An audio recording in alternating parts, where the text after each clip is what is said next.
এটা দিয়ে ভোট করবে বলেছে। আর মমতা পাশে দাঁড়িয়ে বলতো ওকে দিয়ে, উনি তো বাংলা বোঝেন না, ওনাকে দিয়ে আর্জেন্টিনিয়ান ভাষায় লিখে দিত খেলা হবে, যেটা পাশ থেকে বলা তো খেলা হবে, উল্টো খেলা হয়ে গেছে। উপরে একজন আছে ভগবান, তার মার। আপনারা নবান্নতে যাচ্ছেন না কেন? হুমায়ুনের ভয়ে ইমামদের সঙ্গে মিটিং চলছে, নবান্নতে ক্যামেরা পাঠান। গঙ্গাসাগরের প্রস্তুতি মিটিং এর আগে ইমাম সাহেবদের নিয়ে মিটিং হয়েছে। আমি বলবো ইমাম সাহেবরা ওবিসি সার্টিফিকেট নিয়ে একটু প্রশ্ন করবেন মুখ্যমন্ত্রী। ওয়াকফ অ্যামেন্ডমেন্ট বিল মুখ্যমন্ত্রী বলেছিল প্রাণ থাকতেও চালু করতে দেব না, ওটা নিয়ে একবার প্রশ্ন করবেন। আর প্রশ্ন করবেন আপনাদের ধর্মীয় স্থান তৈরি করতে গিয়ে তৃণমূলের এমএলএ কেন সাসপেন্ড হন। এই তিনটে প্রশ্ন ইমামরা যেন করেন, ইমাম সাহেবরা। নবান্নতে এখন ওনাদের নিয়ে বসেছেন, ড্যামেজ কন্ট্রোল। আমাদের বিষয় নেই, আমরা সংখ্যালঘুদের বলি মোদিজিকে দেখে উন্নয়নের জন্য ভোট দাও। 4 কোটি মুসলমান থাকে উত্তরপ্রদেশে, কারোর কোনো ক্ষতি হয়নি, কেউ ডিটেনশন ক্যাম্পেও যায়নি, কারো ধর্ম আছে তারপরেও ভোট দেয় না।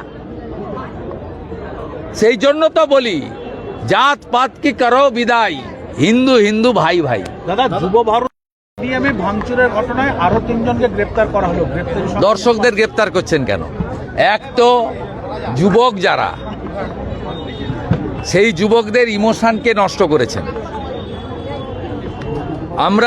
আমি ইতিমধ্যে সকালবেলা কোর্টে গেছি এবং মহামান্য প্রধান বিচারপতি মামলা গ্রহণ করেছেন। আমি আমার লয়ারকে অ্যাডভাইস করেছি শুনানির সময় এই গ্রেপ্তার বন্ধ করার জন্য এফআইআরের উপর স্টে চাইতে। খুব অন্যায় করছে। বেকার যুবকরা তাদের ইনকামের অর্থ, গচ্ছিত অর্থ এমনকি ধার করে নিয়ে গেছে।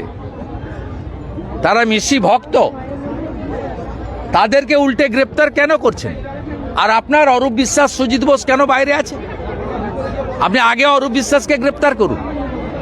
এটা যেটা হচ্ছে ইয়াং জেনারেশনের সঙ্গে, এর ফলাফল কিন্তু খারাপ হবে। এটা যা করছে আগামী দিনে যদি অনেক ঘটনা ঘটেছে সম্প্রতি, তার বহিঃপ্রকাশ ঘটে, তার জন্য দায়িত্ব বর্তাবে কিন্তু এই রাজ্যের পুলিশ মন্ত্রী এবং পুলিশের উপর। দেখা যাচ্ছে গান করুন হয়ে গেছে।